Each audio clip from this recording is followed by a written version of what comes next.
Hi, this is Alpha from Money Made Simple, and today I thought I'd just give you a little bit of my background and my story, because I often get asked why did you start Money Made Simple, and what sort of led you to this point. And it's okay. You can put it in a bio and you can read it. It's not quite the same as like physically talking to someone about it. So I thought I'd put this video together.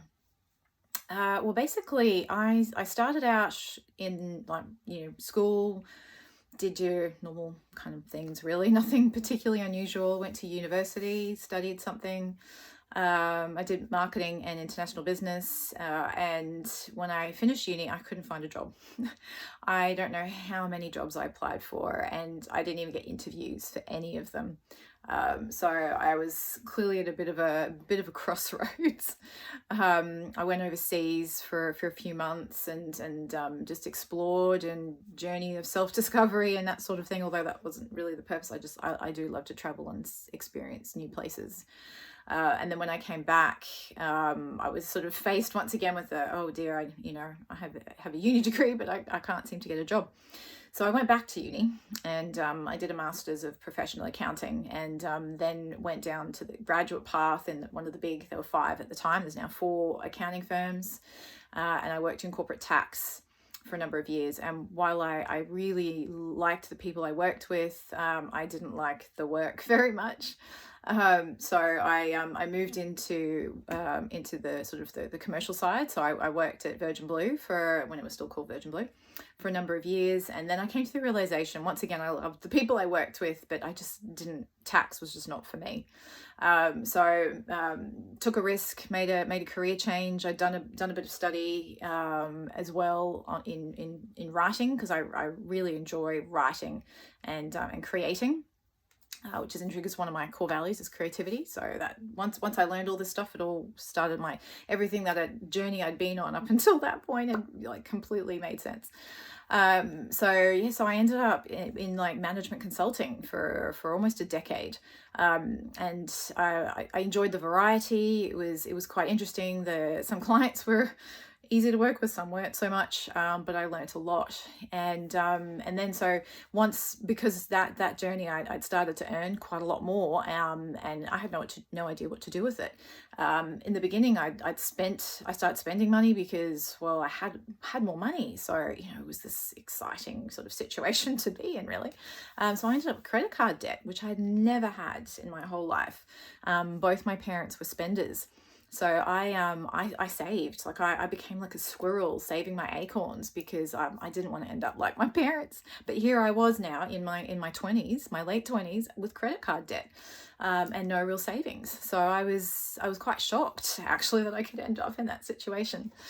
So I'd started to go back to my roots, so to speak. So I went back to saving and started to sort of build up a bit of a buffer. And it took a little while, but I got back on my feet again. But then I had another problem: what to do with the money that I was saving. At that point in time, I didn't want to buy a house, but I didn't want to do something with it, because sitting in the bank, it wasn't going to do a whole lot. So I went in search of a financial planner, found one, and off I went down that path.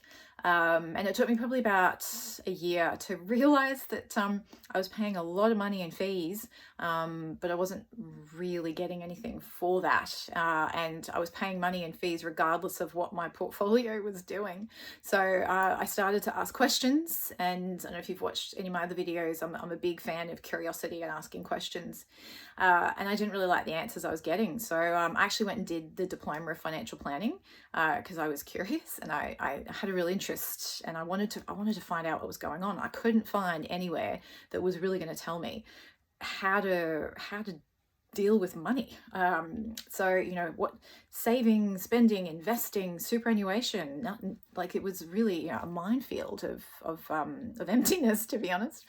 So after I did that, there was like a light bulb went off, and I thought, oh my goodness, there's some things I was doing right, some things not so great, some things I could tweak. But what I also realized was that I needed to figure out for me what I wanted and why.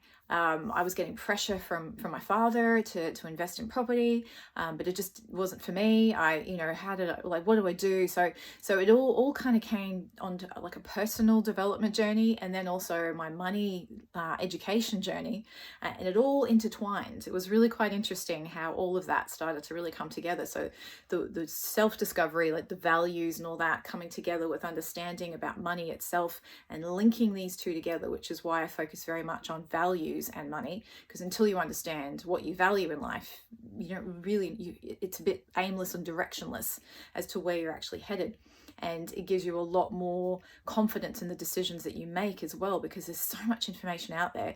People trying to sell you things left, right, and center, and in order to do that, they pitch themselves as the authority, and then you don't know anything, which is quite destructive to self-confidence. Whereas I believe we all know what it is that we want and why. We just need to have somebody help us figure out how to put it all together.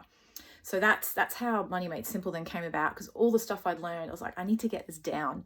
I need to capture all of this so that I might be able to help someone else not go on such a roundabout journey like me.